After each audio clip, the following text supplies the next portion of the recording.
Hello बच्चों, कैसे हो आप सब। आई एम श्योर कि आप सब बढ़िया होगे और आपकी पढ़ाई भी एकदम मज़ेदार चल रही होगी। मैं हूं आपकी आरती मैम। आज के इस वीडियो में हम एक लेसन की समरी पढ़ेंगे जिसका टाइटल है इंडिगो। इसको लिखा था लुईस फिशर ने। इस लेसन में हम सत्याग्रह के बारे में जानेंगे। कौन सा सत्याग्रह? चंपारण में जो हुआ था सत्याग्रह, उसके बारे में जानेंगे। ये सत्याग्रह आखिर क्यों हुआ, कैसे हुआ और किसने इसकी शुरुआत की, कब इसकी शुरुआत हुई और आखिर ये सक्सेसफुल हुआ या फिर नहीं हुआ, ये सारे ही आंसर्स आपको वीडियो के लास्ट तक मिल जाएंगे। ज़्यादा टाइम इसलिए वेस्ट नहीं करेंगे क्योंकि नो डाउट ये वीडियो लंबा हो जाएगा, क्योंकि बहुत सारी चीज़ें हैं। अगर इसको शॉर्ट में हम लोग पढ़ेंगे तो बहुत सारी चीज़ें छूट जाएंगी। लेकिन हाँ, इस वीडियो को देखने के बाद आपको और दूसरा वीडियो नहीं देखना पड़ेगा। लेकिन इस वीडियो को देखने के बाद आप मुझे कॉमेंट करके ज़रूर बताना कि आपको ये वीडियो कैसा लगा। तो चलिए स्टार्ट करते हैं। तो देखो बच्चों, जब ये लेसन स्टार्ट होता है तो गांधी जी लुईस फिशर को 1942 में बताते हैं उनका आश्रम जो कि सेवाग्राम सेंट्रल इंडिया में था।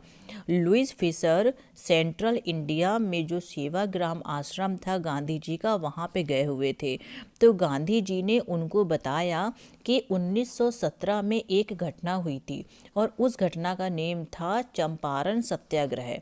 ठीक, तो उन्होंने बताया कि लेकिन ये घटना कैसे हुई। तो उन्होंने बताया कि 1916 में जब मैं लखनऊ में इंडियन नेशनल कांग्रेस पार्टी की एनुअल कन्वेंशन को ज्वाइन कर रहा था, उस कन्वेंशन में 2301 डेलीगेट्स थे।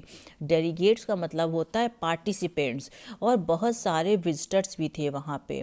उन्हीं विजिटर्स में से एक था राजकुमार शुक्ला, जो कि एक किसान था और चंपारण से आया था।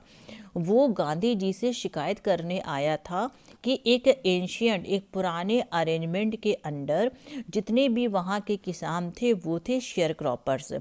शेयर क्रॉपर्स का मतलब होता है a tenant farmer who gives a part of each crop as rent. Means ऐसा किसान जो कि अपनी हर फसल का एक पार्ट किराए में दे देता है। वहाँ पे जो जमींदारी सिस्टम था वो बहुत ही ज़्यादा गड़बड़ था। वहाँ पे जो जमींदार थे वो किसानों के साथ बहुत ही ज़्यादा अन्याय करते थे। उनकी ज़मीन होती थी किसानों की, और किसानों की ज़मीन पे किसानों से ही काम करवाते थे और उनकी फसल भी किराए पे ले लिया करते थे। एक्चुअली ये राजकुमार शुक्ला था, ये उस नेशनल कांग्रेस पार्टी की कन्वेंशन में गया हुआ था।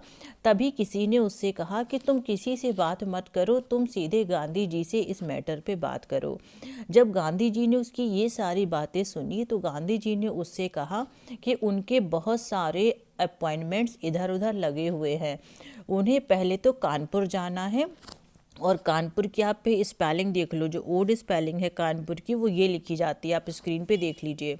उसके बाद उन्हें इंडिया के अलग अलग पार्ट्स में जाना है, तो वो अभी उसके साथ चंपारण नहीं जा सकते।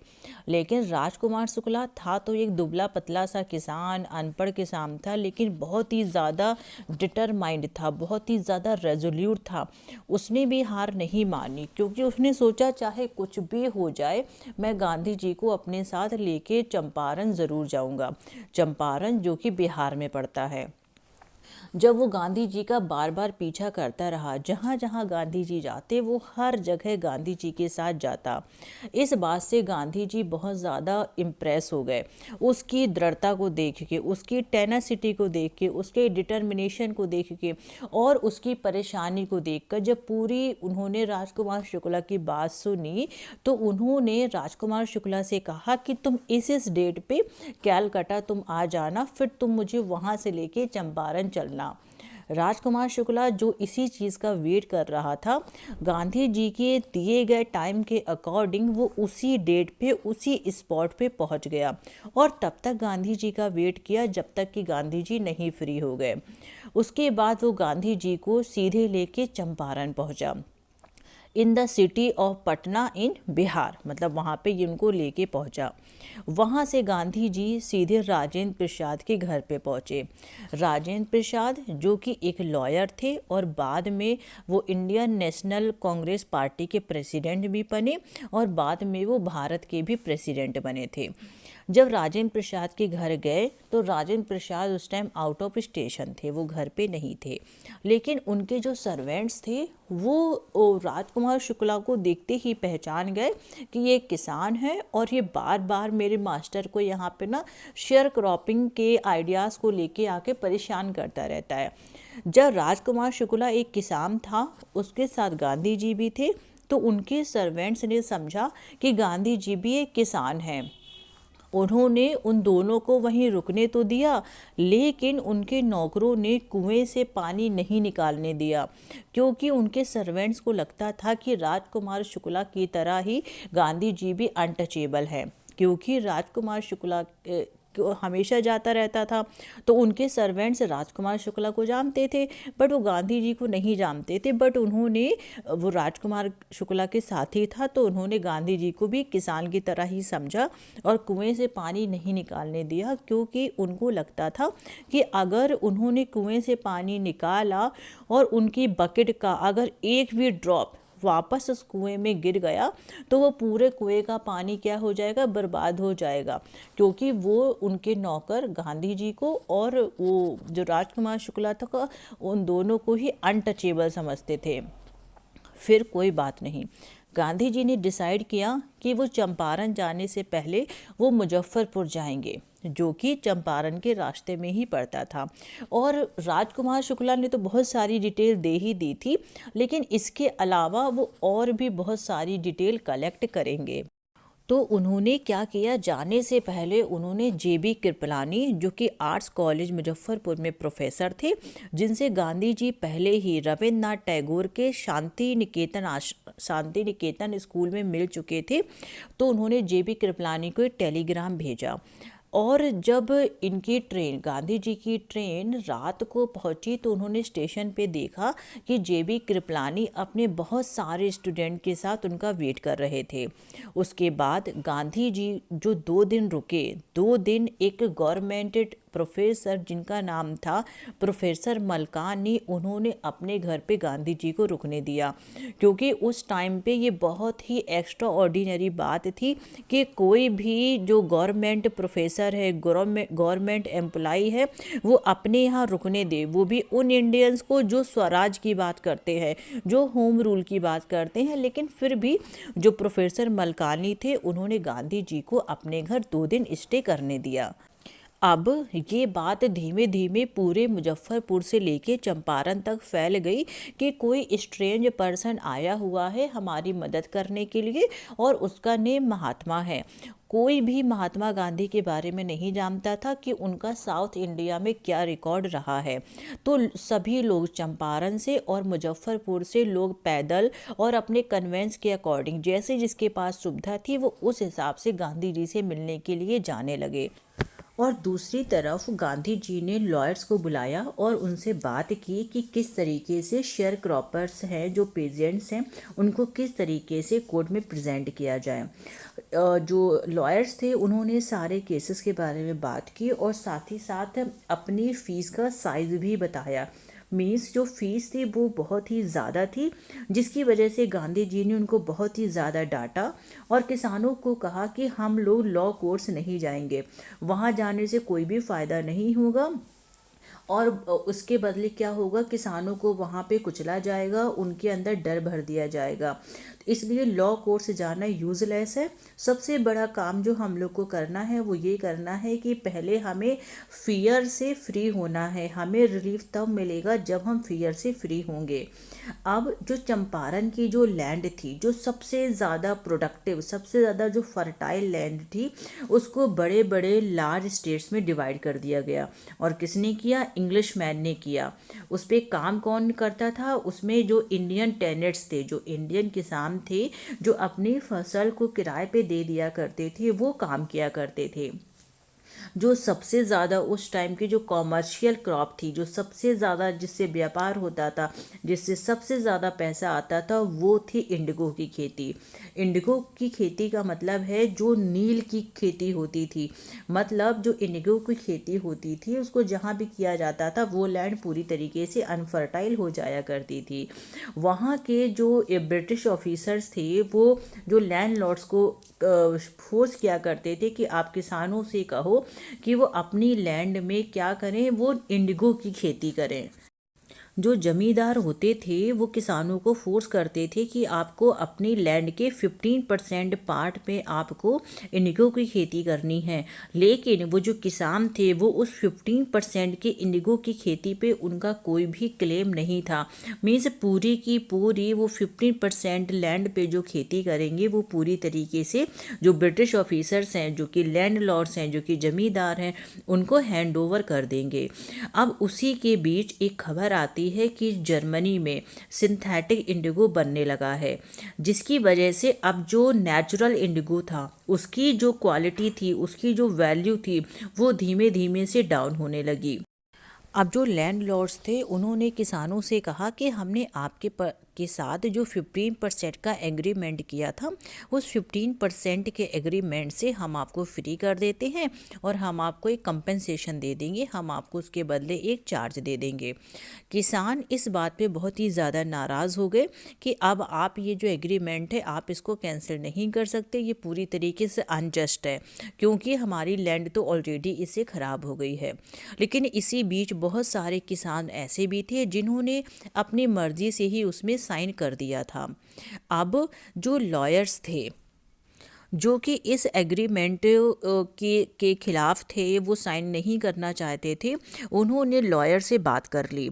अब जब किसानों को रियल रीज़न पता चला कि एग्जैक्टली ये जो एग्जाम्पशन मिला है, उनको ये जो छूट मिली है इस 15% के एग्रीमेंट से, आखिर उसका रीज़न क्या था, तो उन्होंने जो किसान थे अब वो भी चाहते थे कि नहीं, हम ये जो अपनी 15% का जो उन्होंने हमें कंपनसेशन दिया है, हम ये पैसे उनको वापस कर देंगे।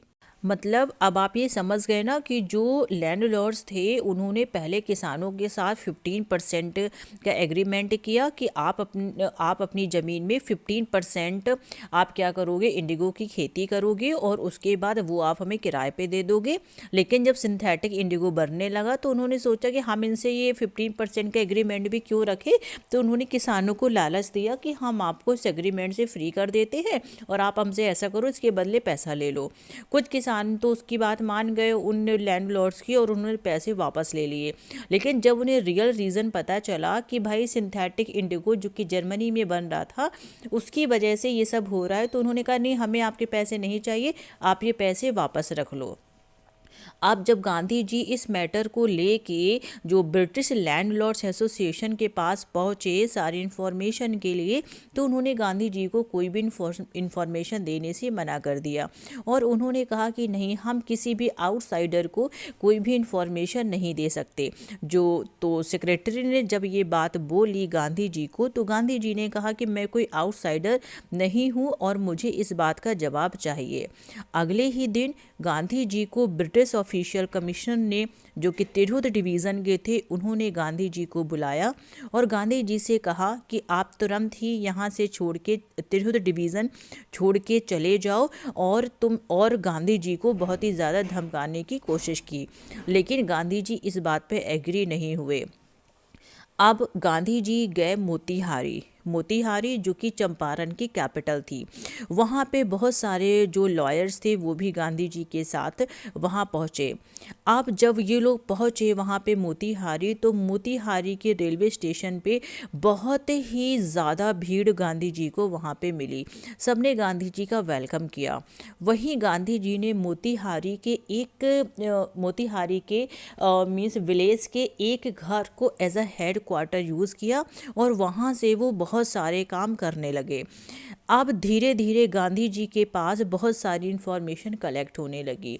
उसी बीच गांधी जी के पास एक रिपोर्ट आई कि मोतिहारी के पास ही एक विलेज है जहाँ पे एक किसान के साथ बहुत ही ज़्यादा गंदा बिहेव किया गया है।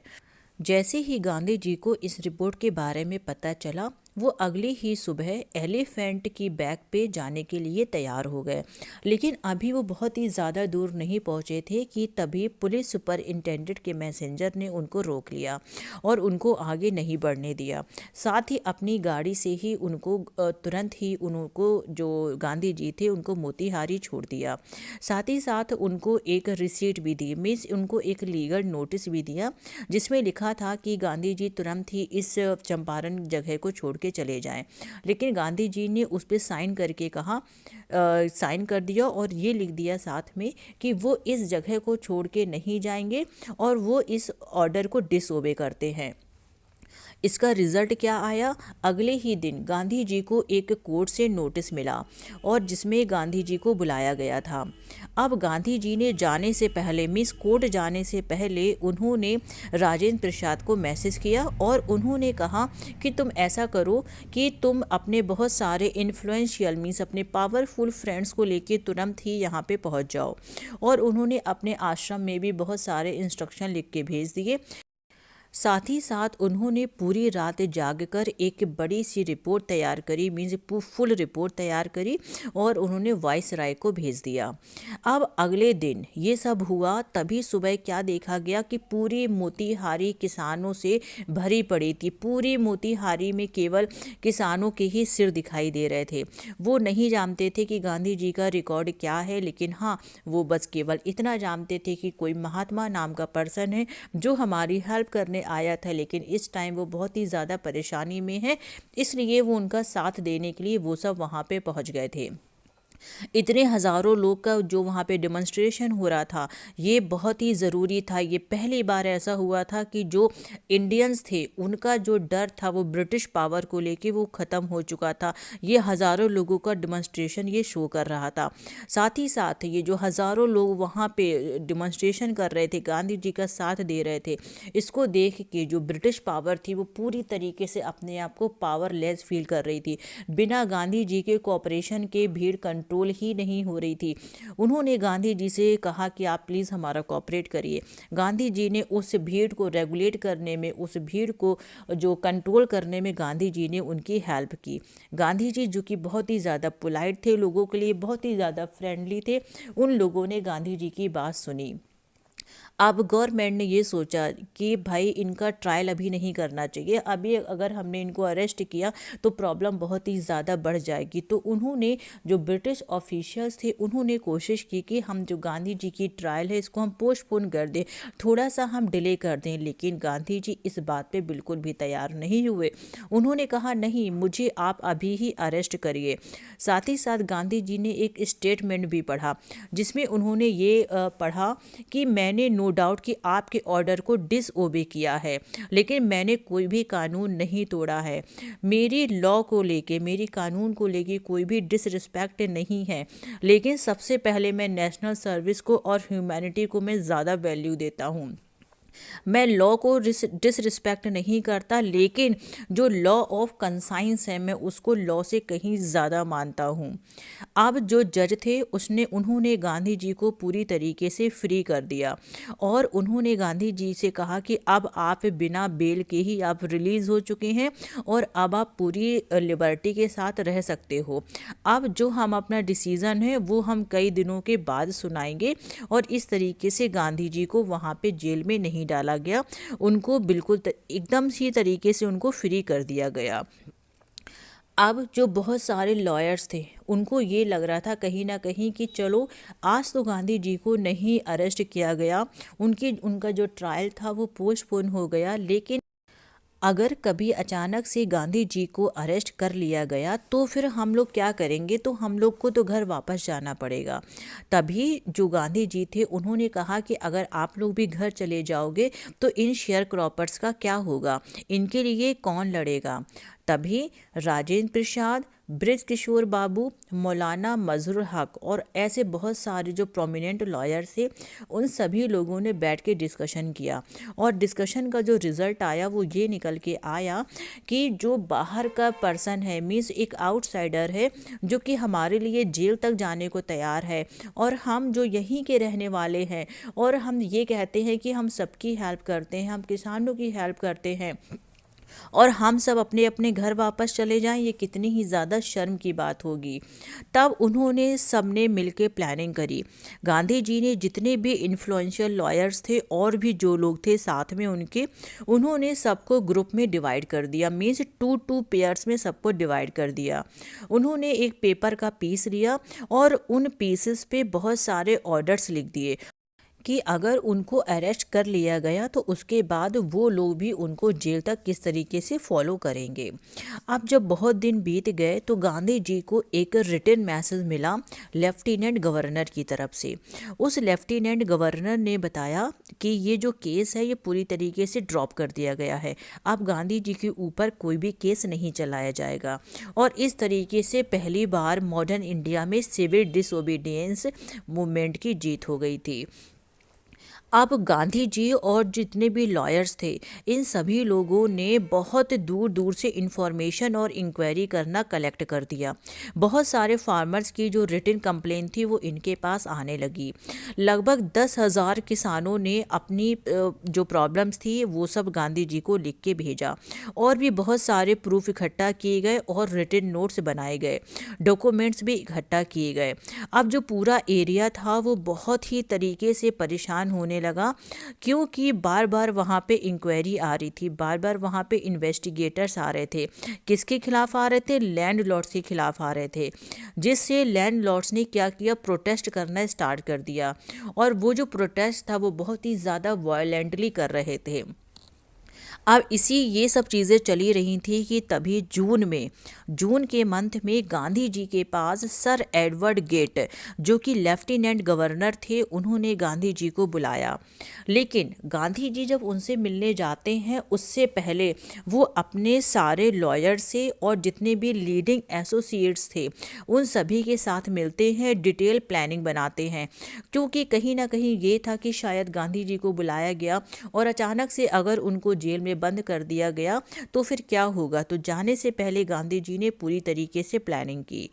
गांधी जी के उस लेफ्टिनेंट गवर्नर के साथ 4 बड़े बड़े इंटरव्यूज़ चलते हैं, खूब लंबे लंबे इंटरव्यूज़ चलते हैं, जिसका रिजल्ट ये निकल के आया कि उस लेफ्टिनेंट गवर्नर एडवर्ड गेट ने एक कमीशन बनाया।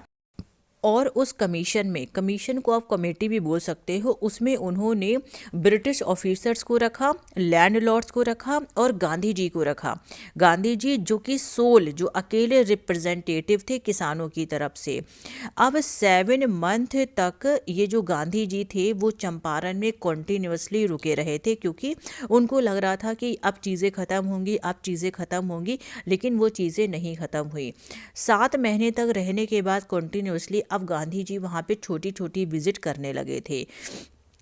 अब कुछ ही दिनों तक ऐसे चलते चलते गांधी जी का पूरा 1 साल, गांधी जी की लाइफ का पूरा 1 साल चंपारण में बीत चुका था। अब जब ऑफिशियल इंक्वायरी हुई, ये जो कमेटी बनाई गई थी, ये जो कमीशन बनाया गया था, अब इसके हिसाब से जब इंक्वायरी हुई तो ये पता चला कि हाँ, जो लैंडलॉर्ड्स हैं, जो जमींदार हैं, उन्होंने किसानों के साथ बहुत ही अन्याय किया है, किसानों के साथ बहुत ही ज़्यादा गलत किया है। अब जो जमींदार थे, जो लैंडलॉर्ड्स थे, वो पूरी तरीके से तैयार हो गए कि ठीक है, हमने जितना भी उनकी क्रॉपिंग का हिस्सा लिया है, हमने उनके साथ जो भी अन्याय किया है, उसके बदले हम उनको रीपे करने के लिए तैयार हैं। लेकिन हम उन्हें कितना रीपे करें, आप ये बताइए। तो गांधी जी ने डिमांड किया 50% का। लेकिन जो लैंडलॉर्ड्स थे उनका प्रपोजल आया 25% को। गांधी जी 25% पे तैयार हो गए, उन्होंने लैंडलॉर्ड की बात को अप्रूव कर दिया। बाद में गांधी जी कहते हैं कि इससे कोई फ़र्क नहीं पड़ता कि किसानों को कितना पे किया जा रहा है, जो सबसे बड़ा मैटर था वो ये था कि हमें लैंडलॉर्ड की जो प्रेस्टीज थी, उनका जो घमंड था, उनका जो ईगो था, उसको झुकाना था। बात पैसे की नहीं है, ना ही 50% की, ना ही 25% की। बात ये थी कि जो जमींदार थे, जो किसानों के सामने झुकते नहीं थे, उनको झुकाना ही हमारा सबसे बड़ा काम था। और इस तरीके से जो लैंडलॉर्ड्स थे वो पूरी तरीके से झुक गए और जो किसानों की ज़मीन थी वो उनको पूरी तरीके से वापस कर दी गई। और इस तरीके से जो चंपारण से जो इंडिगो शेयर क्रॉपिंग थी वो हमेशा के लिए वहाँ से गायब हो गई और उनकी ज़मीन जो किसानों की थी वो किसानों को वापस कर दी गई। अब गांधी जी थोड़ा सा फोकस करते हैं चंपारण के कल्चरल और सोशल चीज़ों को लेके। गांधी जी देखते हैं कि जो चंपारण के लोग थे वो बहुत ही ज़्यादा पिछड़े हुए थे, उनमें क्लीनलीनेस को लेके और सैनिटाइजेशन को लेके उनमें बिल्कुल भी समझ नहीं थी। गांधी जी ने बहुत सारे लोगों को एज अ वॉलंटियर तैयार किया कि वो चंपारण में आके अपनी सर्विस दे। इसी में दो यंग मैम थे, दो यंग टीचर थे जिनका नेम था महादेव देसाई एंड नरहरि पारेख। ये जो दो यंग मैम थे जिन्होंने गांधी जी को as a disciple, as a शिष्य के रूप में गांधी जी को ज्वाइन किया था, वो वहाँ पे पढ़ाने के लिए तैयार हो गए। न केवल महादेव देसाई और Narhari Parekh as a volunteer काम करने को तैयार हो गए, बल्कि उनकी वाइफ्स ने भी उन लोगों को ज्वाइन किया और वहाँ पे अपनी फ्री सर्विस दी। इनके अलावा बहुत सारे लोग बॉम्बे, पूना और ऐसे बहुत दूर दूर की जगह से वहाँ पे आए और उन्होंने वहाँ पे अपनी सर्विस दी। जो गांधी जी के जो सबसे छोटे यंगेस्ट बेटे थे जिनका नेम था देवदास, वो भी वहाँ पे पहुँचे। गांधी जी की वाइफ जो कस्तूरबा थी वो भी वहाँ पे पहुँची। जो वहाँ के 6 विलेजेस थे वहाँ पे प्राइमरी स्कूल्स खोले गए। बहुत सारे वहाँ पे रूल्स रेगुलेशन बनाए गए क्लीनलीनेस को लेके और बहुत सारी चीज़ों को लेके। जो चंपारण में हेल्थ कंडीशन थी वो बहुत ही ज़्यादा ख़राब थी, तो गांधी जी ने एक डॉक्टर से भी बात की जिसने एज अ वॉलंटियर वहाँ पे 6 मंथ तक अपनी फ्री सर्विस दी। उसने 3 मेडिसिन के बारे में बताया, वो 3 मेडिसिन वहाँ पे अवेलेबल कराई गई, जैसे कि castor oil, quinine and sulphur ointment. उन्होंने ये भी बताया कि अगर किसी को कोटेड टंग हो रही है तो उसको कैस्टर ऑयल की डोज दी जाएगी। अगर किसी को मलेरिया फीवर हो रहा है तो क्विनीन के साथ ही साथ उसको कैस्टर ऑयल दिया जाएगा। अगर किसी को स्किन इरप्शन हो रहा है तो उसको ऑइंटमेंट के साथ साथ कैस्टर ऑयल भी दिया जाएगा। अब इसके साथ ही तो अब देखो वहाँ पे स्कूल भी खुल गए, ठीक, वहाँ पे लोगों को क्लीनलीनेस भी आ गई कि कैसे हमें अपने आप को क्लीन रखना है। वहाँ पे डॉक्टर का अरेंजमेंट भी हो गया। अब गांधी जी ने एक दिन नोटिस किया कि वहाँ की जो वीमेंस थी वो उनके कपड़े बहुत ही ज़्यादा गंदे थे, बहुत ही ज़्यादा ख़राब थे, फटे हुए थे। इस मैटर में गांधी जी ने अपनी वाइफ कस्तूरबा से बात की और उनसे कहा कि आप इस मैटर पे उन वुमेन से बात करिए। जब कस्तूरबा ने उन लोगों से बात करी तो उनमें से एक वुमेन ऐसी थी जिसने कहा कि आप हमारे साथ हमारी हट पे चलिए, हमारी झोपड़ी पे चलिए, हम आपको दिखाते हैं कि हमारे झोपड़ी पे, हमारी हट पे ना कोई बॉक्स है और ना ही कोई कबर्ड है जहाँ पे हम कपड़े रखें, और इसके अलावा मेरे पास केवल एक ही साड़ी है जो मैंने इस टाइम पे पहनी हुई है। अब इतने टाइम तक चंपारण में रुकने के बाद, इतनी अच्छी सर्विस देने के बाद, गांधी जी चंपारण से ही अपने आश्रम पे भी नज़र रखा करते थे, बहुत सारे मेल भेजा करते थे, बहुत और फाइनेंशियल अकाउंट की भी मीन्स जानकारी लिया करते थे कि हाँ वहाँ फाइनेंशियल कंडीशन आश्रम में कैसी चल रही है। साथ ही साथ उन्होंने बहुत सारे अच्छे काम भी किए, जैसे कि उन्होंने, अब गांधी जी बताते हैं कि जो चंपारण एपिसोड हुआ ये उनकी लाइफ में टर्निंग पॉइंट लेके आता है। वो बताते हैं कि वो कुछ एक्स्ट्रा काम नहीं करते हैं, ना ही वो कोई बड़े बड़े काम करते हैं, ना ही वो पॉलिटिक्स में पढ़ते हैं, लेकिन वो हाँ रोज़ की चीज़ों को लेके, ऑर्डिनरी चीज़ों को लेके वो काम करते हैं। गांधी जी चाहते थे कि इंडिया फ्री हो, इंडिया के लोग फ्री हों और कोई भी उनको अप्रेस ना कर सके, और इंडिया के लोग फ्री तभी होंगे जब वो अपने फियर को जीत लेंगे। अब इस लेसन में एक और, जब लेसन हमारा फिनिश होने को है तो उसमें एक घटना आती है चार्ल्स फ्रियर एंड्रयूज़ की, जो कि एक इंग्लिश पैसिफिस्ट थे। बात है जब जल्दी ही चंपारण एक्शन शुरू ही हुआ था, तो ये जो चार्ल्स फ्रियर एंड्रयूज़ हैं जो कि इंग्लिश पैसिफिस्ट थे, ये गांधी जी के एक डिवोटेड फॉलोअर थे। ये यहाँ से चंपारण छोड़ के फिजी आइलैंड ये जा रहे थे अपनी ड्यूटी करने के लिए।